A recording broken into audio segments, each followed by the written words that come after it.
दोस्तों, आपको पता है कि इंडिया में गुजराती और मारवाड़ी लोगों की पॉपुलेशन सिर्फ 5% है, पर इस देश की 50% वेल्थ इन्हीं के पास है। आपको हर 5 में से 3 बिजनेसमैन गुजराती या मारवाड़ी ही मिलेंगे। और इंडिया तो छोड़ो, ये लोग विदेशों में भी बड़े बड़े बिजनेसेस चला रहे हैं। अब अमेरिका में ही देख लो, गुजरात की एक छोटी सी कम्युनिटी है पटेल्स। ये लोग अमेरिका में 1% से भी कम है, पर फिर भी वहाँ के 50% होटल्स के मालिक है ये। और मजेदार बात यह है कि इनमें से ज्यादातर लोगों को फॉरेन लैंग्वेज भी नहीं आती। तो फिर ऐसा क्या आता है इन्हें जो ये इतने सक्सेसफुल बन जाते हैं?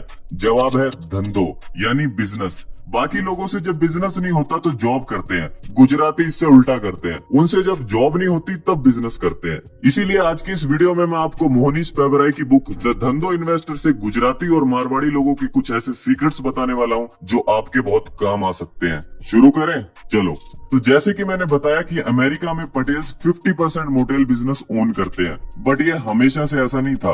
1972 से पहले पटेल्स युगांडा में बिजनेस करते थे, पर बाद में वियतनाम वॉर के समय उन्हें वहां से मूव करना पड़ा और वो आ गए अमेरिका।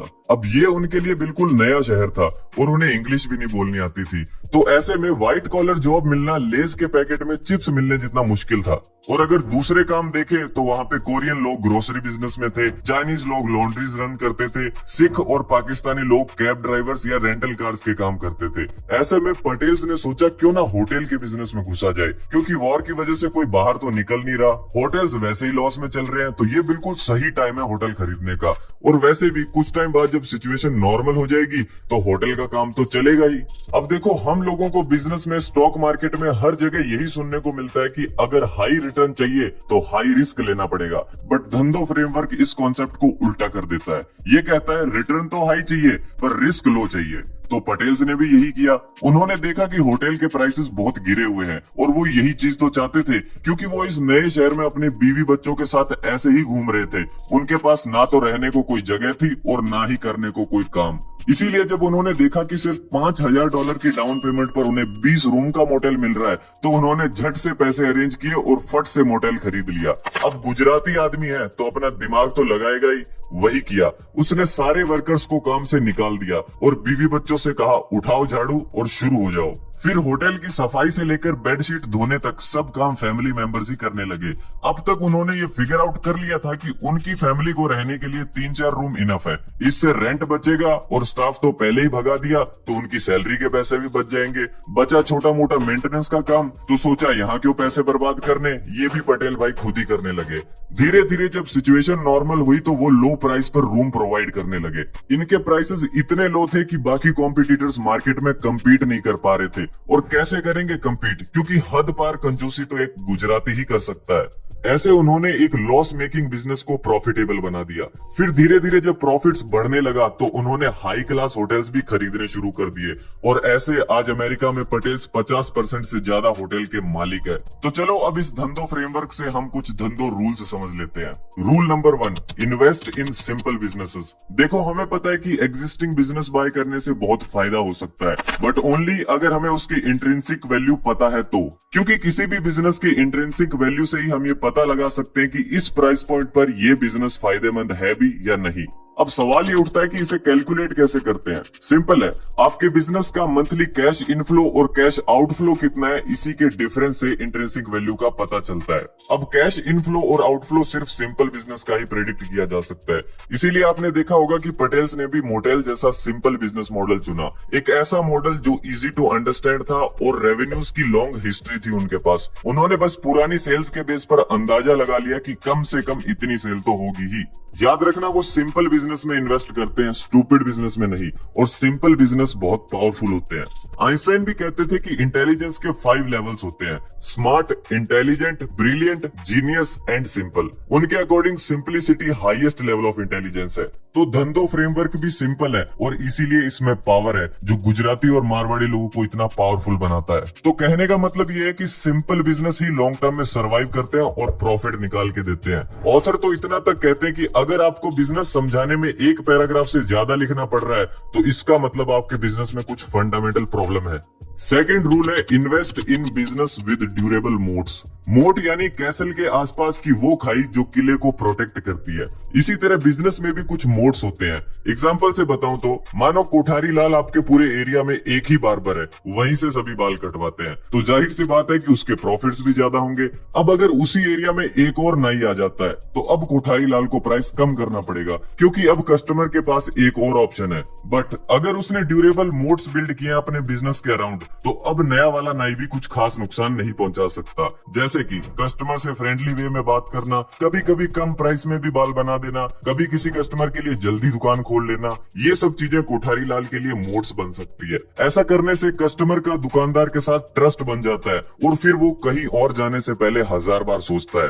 बट किसी भी बिजनेस का मोड परमानेंट नहीं होता। इवन जो आज बड़ी बड़ी कंपनीज है like eBay, Toyota, Google, Microsoft, ये सब भी टेम्परेरी मोड्स पर ही ऑपरेट करती है। थर्ड रूल है फिक्सेट ऑन आर्बिट्राज। आर्बिट्राज यानी किसी चीज को कम पैसे में खरीद के ज्यादा में बेच देना और प्रॉफिट अपने पास रख लेना। अब इसकी भी बहुत सारी टाइप्स होती हैं, बट मेनली हम 4 टाइप्स की बात करेंगे। Number 1, arbitrage of time. मानो आप आज अगर 5 लाख के कीमती जवाहरात या गोल्ड बिस्किट्स खरीदते हो और उन्हें 5 साल बाद सेल करते हो, तो आपको मिलेगा मोटा प्रॉफिट, क्योंकि तब तक प्राइस बढ़ चुका होगा।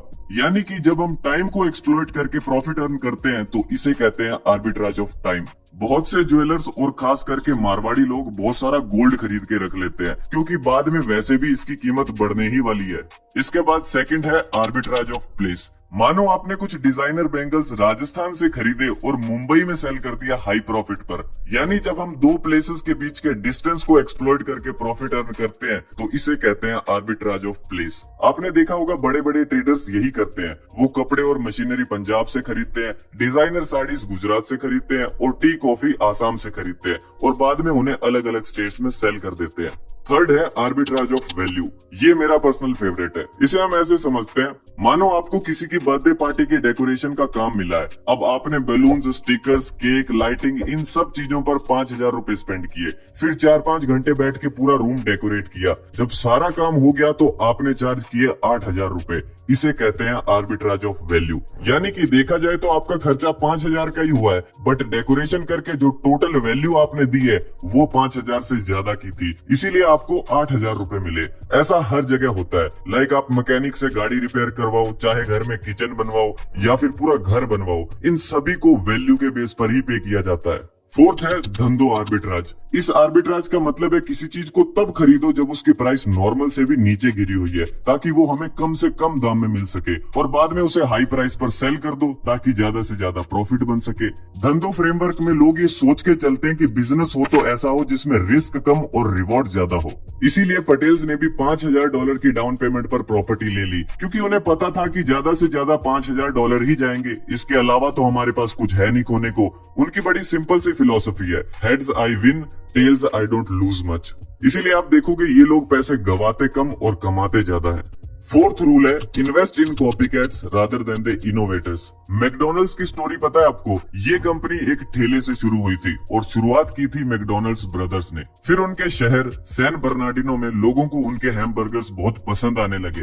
काम अच्छा चल रहा था पर बढ़ नहीं रहा था, जब तक कि 1954 में रे क्रॉक ने उनके बिजनेस को एक्वायर नहीं कर लिया। फिर जब बिजनेस के राइट्स रे के पास आ गए तो उन्होंने छोटे मोटे चेंजेस किए और बिजनेस को स्केल कर दिया। याद रखना, इनोवेटर्स मैकडॉनल्ड ब्रदर्स ही थे, पर बिजनेस ग्रो किया रे क्रॉक ने, जिसकी वजह से ये एक वर्ल्ड फेमस फूड चेन बन पाई। तो कुछ ऐसा ही किया था पटेल्स ने जब वो मोटेल बिजनेस में घुसे थे। शुरू में कुछ पटेल्स आए और बाद में बाकियों ने सिंपली उनका आइडिया कॉपी कर लिया। गुजराती आदमी को वैसे भी इनोवेशन और टेक्निकल चीजें समझ नहीं आती, उसे एक ही चीज समझ आती है और वो है प्रॉफिट। स्कैम 1992 में आपने सुना होगा, जब हर्षद मेहता कहते हैं कि लाला सबके सिलेबस में एक सब्जेक्ट कॉमन होता है, प्रॉफिट, और वो मेरा फेवरेट सब्जेक्ट है। Rule number 5, invest in low risk and high uncertainty businesses. देखो, पटेल हो, मनीलाल हो या मित्तल, सभी के सभी लो रिस्क वाले बिजनेस में ही इन्वेस्ट करते हैं।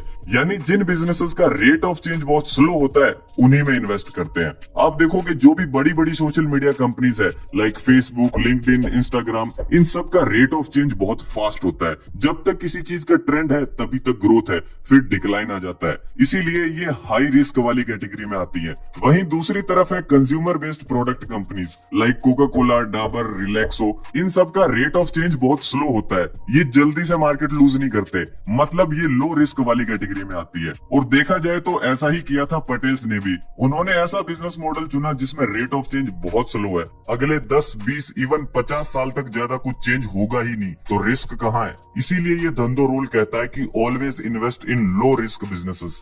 तो दोस्तों, अब अगर मैं क्लासिक धंधों के ये 5 रूल्स सम अप करके बताऊं तो कुछ इस प्रकार है। Number 1, invest in simple businesses.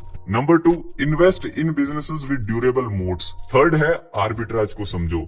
Fourth है choose existing businesses rather than innovation. Fourth, invest in low risk businesses. So दोस्तों, this is all about classic धंधो। मैं मिलता हूं आपसे नेक्स्ट वीडियो में। धन्यवाद फॉर वॉचिंग।